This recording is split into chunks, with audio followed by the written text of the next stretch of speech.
किसान अपनी गेहूं की बोरी बेचता है मंडी में 18 रुपये किलो और उसी गेहूं से बना आटा शहरों में बिकता है 60 रुपये किलो। सवाल ये है कि बीच में कौन बैठा है जो दाम 3 गुना कर देता है। तो क्यों किसान को अपनी मेहनत का सही दाम नहीं मिलता? अगर किसान सबसे ज़्यादा मेहनत करता है तो सबसे कम पैसा उसी को क्यों मिलता है? और अगर व्यापारी हर साल बैठकर डील करता है तो उसकी जेब हमेशा भरी क्यों रहती है? नमस्कार दोस्तों, आज हम बात करें कृषि से जुड़े वो सिस्टम घोटाले से जो किसान को गरीब और व्यापारियों को अमीर बनाता है। और सबसे ज़रूरी बात, हम इसका हल कैसे निकाल सकते हैं। चलिए वहाँ से शुरू करते हैं जहाँ से हर फसल का दाम तय होता है, मंडी से। आपने सुना होगा MSP यानी मैक्सिमम सपोर्ट प्राइस, यानी सरकार कहती है अगर किसान मंडी में फसल बेचेगा और उसको कोई न्यूनतम दाम नहीं देगा तो हम इतना दाम उसको ज़रूर देंगे। साल 2022 में आए एक RTI के मुताबिक देश के 94% किसानों को MSP कभी मिला ही नहीं। हाँ, आपने सही सुना, MSP कागज़ पर है, ज़मीन पर नहीं। जो मंडी सिस्टम में है APMC उस पर बैठा होता है, यानी बिचौलिया ठेकेदार दलाल। वो किसान से फसल 10-12 रुपये में खरीदता है और शहर में बेच देता है 40 से 50 रुपये में। किसान को ना ही स्टोरेज की सुविधा है, ना ही ट्रांसपोर्ट और ना ही एक्सेस की। इसीलिए जो मजबूरी में उसे मिल रहा है उसी में वो बेच देता है। एक प्याज किसान नासिका महाराष्ट्र में प्याज की बम्पर पैदावार हुई। मंडी में दाम गिर गए, सिर्फ 1.20 प्रति किलो। किसान ने 1000 किलो प्याज बेचा, 1800 रुपये में ले 1300 ट्रांसपोर्ट में चला गया और 100 रुपये का घाटा। अब ये प्याज दिल्ली में 3 दिन बाद बिकता है 35 रुपये किलो।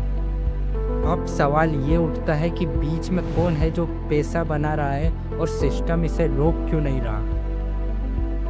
का ढांचा ऐसा बना है कि किसान को मजबूरी में बेचना पड़ता है, व्यापारी को मुनाफा कमाने का तरीका मिल जाता है। सोचो, एक ही प्याज जो किसान से 2 रुपये में खरीदी हुई शहर में 30 रुपये किलो बिक रही है। ये सरकार और कंपनियों का बिजनेस मॉडल है। अब सवाल यह है कि व्यापारी की ताकत आती कहाँ से? इससे पहले स्टोरेज पावर। किसान के पास फसल रखने की जगह नहीं होती, लेकिन व्यापारी के पास स्टोरेज होता है।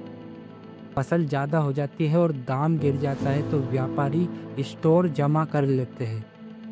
जब सप्लाई धीरे धीरे कम होती है तो माल निकालते हैं, यानी दाम वो तय करते हैं, मार्केट नहीं। व्यापारी पहले से दाम का अनुमान लगाता है कि कौन सी फसल महंगी होगी, वो उसी फसल पर पैसा लगाता है। किसान से सस्ते दामों पर फसल खरीद लेता है और फिर डिमांडिंग बढ़ने पर उसे महंगे दामों में बाज़ारों में बेच देता है। किसान का गेहूं बिना ब्रांड का व्यापारी इसे पैक कर देता है XYZ चक्की फ्रेश आटा के नाम पर। कॉस्ट वही 18 रुपये किलो, सेलिंग प्राइस 55 से 70 रुपये किलो।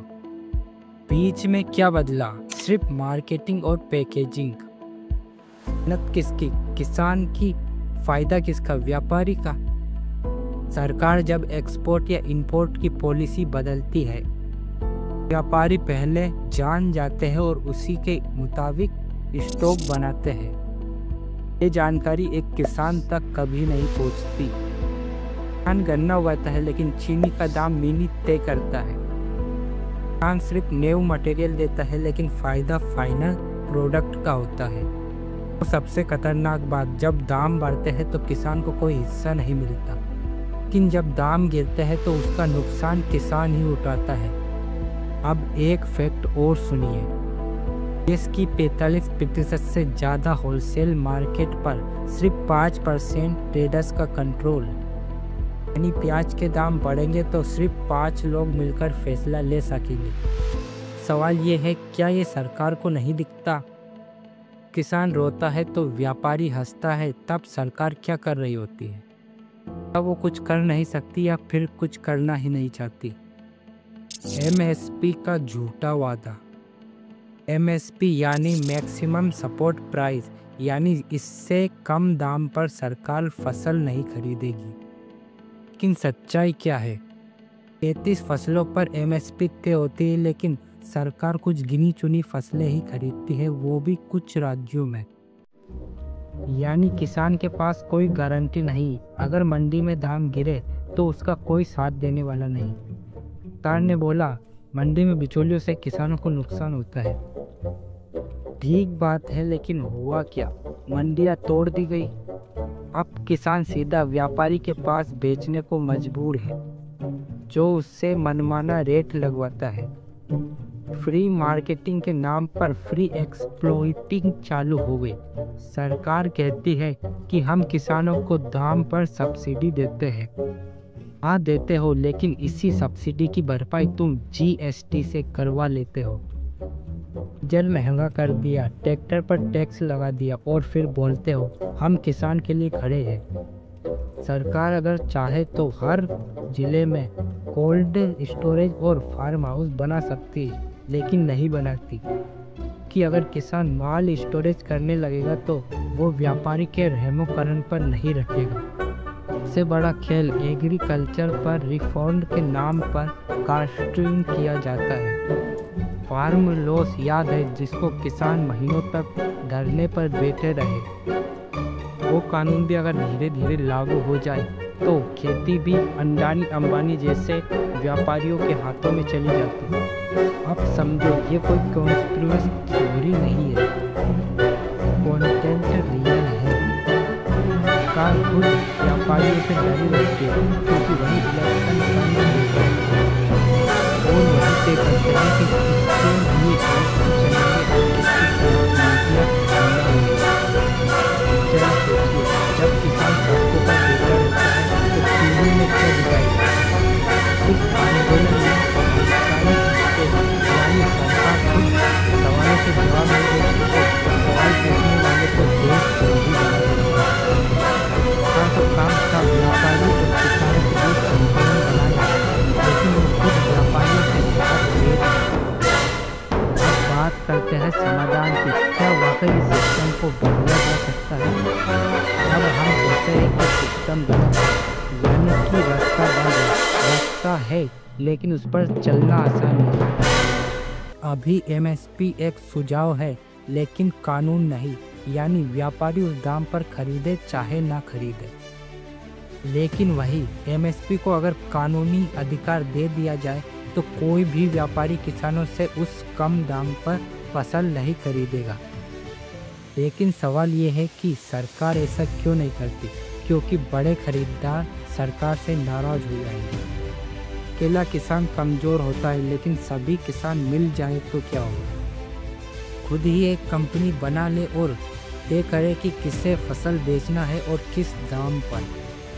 अमूल एक किसान कॉपरेटिव है जो दूध का दाम खुद तय करती है। ऐसे ही मॉडल फसलों में भी दोहराए जा सकते हैं।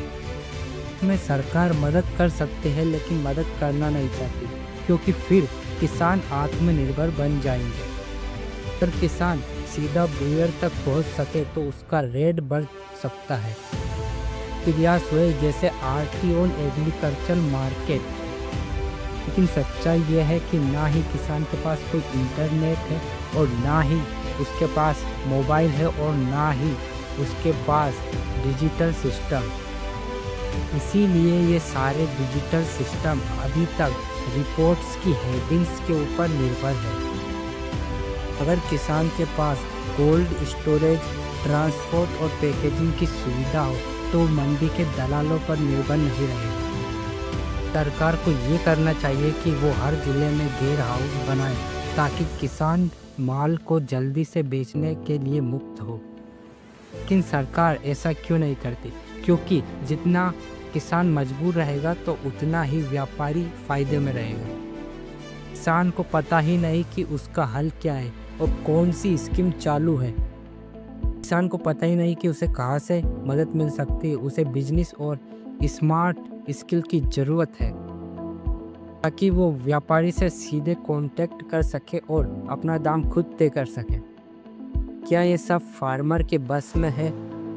या फिर सरकार नहीं बदले तब तक कि किसान इतना ही उलझता रहेगा। जब हम सुपरमार्केट में चिप्स का पैकेट 30 रुपए में खरीद लेते हैं, लेकिन किसान से टमाटर 10 रुपए किलो में मांगते हैं, तो हमें भी सोचना पड़ेगा हम इस शोषण का हिस्सा है या नहीं। अगली बार किसान जब सड़क पर बैठे तो उसकी मांग सुनो, क्योंकि अगर वो खेत से उठ गया तो हमारी थाली भी खाली रह जाएगी। किसान को हर कोई दोष देता है कि खेती नहीं आती, पानी खराब करता है और कर्ज नहीं चुकाता। लेकिन क्या कभी आपने सोचा है कि व्यापारी क्या कर रहे हैं? एक मंडी में सिर्फ 5-10 बड़े व्यापारी होते हैं। ये लोग आपस में रेट तय कर लेते हैं और कोई भी इससे ज़्यादा रेट नहीं देगा। यानी किसान को चॉइस ही नहीं मिलती। फसल कितनी भी अच्छी हो, रेट वही मिलेगा जो व्यापारी तय कर चुके हैं। और ये है खुला हुआ काला बाजारी वाला मार्केट। असली व्यापार वो होता है जो बाजार से खरीदकर कस्टमर तक पहुंचता है। लेकिन इंडिया में व्यापारी अब डीलमेंट नहीं, मार्केट कंट्रोलर बन चुके हैं।